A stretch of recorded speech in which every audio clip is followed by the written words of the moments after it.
পরিচিত হও, Facebook content creator. কিছুদিন আগে আমি ওদের কয়েকজনকে জম্বির হাত থেকে বাঁচাইছি। ফেসবুকে কন্টেন্ট বানাইতেন আপনি? কি কন্টেন্ট বানাইতেন একটু দেখান তো। অনুপ্রেরণার আরেক নাম শর্টস অফ লেউটার ভাই।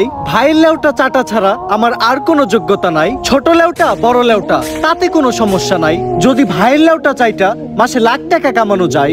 যদিও কন্টেন্টের নামে ভাই আমার লের বানায়, কিন্তু কি আর করার, বাংলাদেশের মানুষ তো এগুলাই খায়। কেমন ছিল কন্টেন্টটা? কন্টেন্ট? এই থেকে কন্টেন্ট কই? তাইলে আমি এতক্ষণ কি বললাম?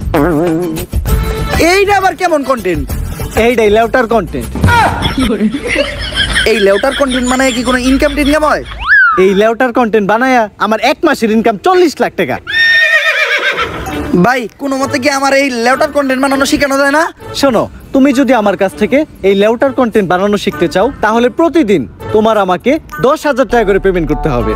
কারণ আমি তোমার কাছে আমার টাইম বিক্রি করতেছি। It's call value of time. আসলে আমি একজন এজেন্ট, তো দিনের বেলা ব্যস্ত থাকি। কোনো মতে কি আমার কাছে রাইতের সময়টা বিক্রি করা যায় না?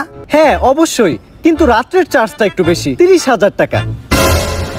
দিনের চার্জ এত কম, রাইতের চার্জ এত বেশি কে? It's call value of back side. আচ্ছা আমি যদি কখনো নেই?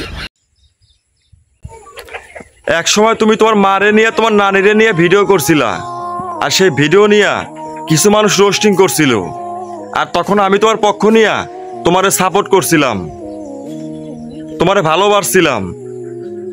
দেখি তুমি এখন খারাপ মানুষের দলে।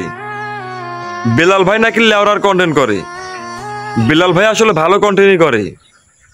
আর মানুষ বাসটা বেলাল ভাইয়ের পিছনে না, বাসটা মানুষ দেবে তোমার পাছার তলে।